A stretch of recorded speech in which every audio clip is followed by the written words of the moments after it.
Well, we have been told for many years that we are becoming a more divided nation. We've been made to believe that differences of race and region, of wealth and gender, party and religion have separated us into warring factions, into red states, that would be Kansas, and blue states, made up of individuals with opposing wants and needs and with conflicting hopes and dreams. And it is a vision of America that's been exploited and encouraged by pundits and politicians who need this division to score points and win elections. It's an easy shorthand that a lot of people use to describe our political landscape. But it is a vision of America that I am running for president to fundamentally reject.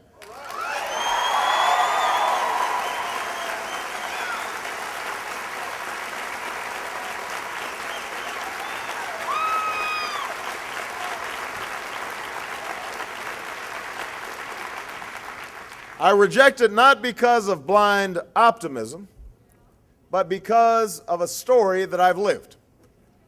Now, it's a story that began here in El Dorado when a young man fell in love with a young woman who grew up down the road in Augusta. We got some Augusta folks here? There you go.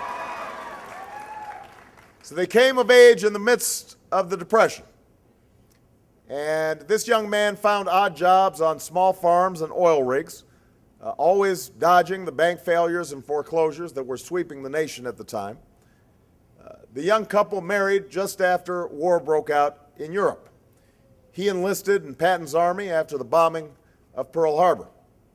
She gave birth to their daughter on the base at Fort Leavenworth, and she worked on a bomber assembly line when he left for war. In a time of great uncertainty and great anxiety, my grandparents held on to a simple dream that they could raise my mother in a land of boundless opportunity, that their generation's struggle and sacrifice could give her the freedom to be what she wanted to be, to live how she wanted to live. I am standing here today because that dream was realized. Because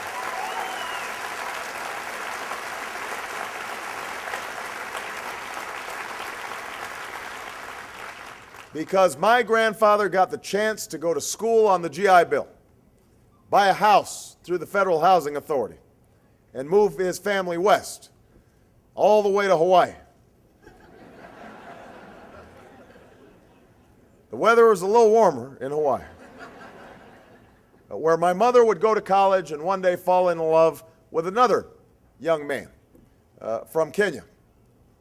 Now, I am here because that dream made my parents' love possible even then, because it meant that after my father left, when my mother struggled as a single parent and even had to turn to food stamps for a time while she was still going to school and working at the same time, she was still able to send my sister and me to the best schools in the country.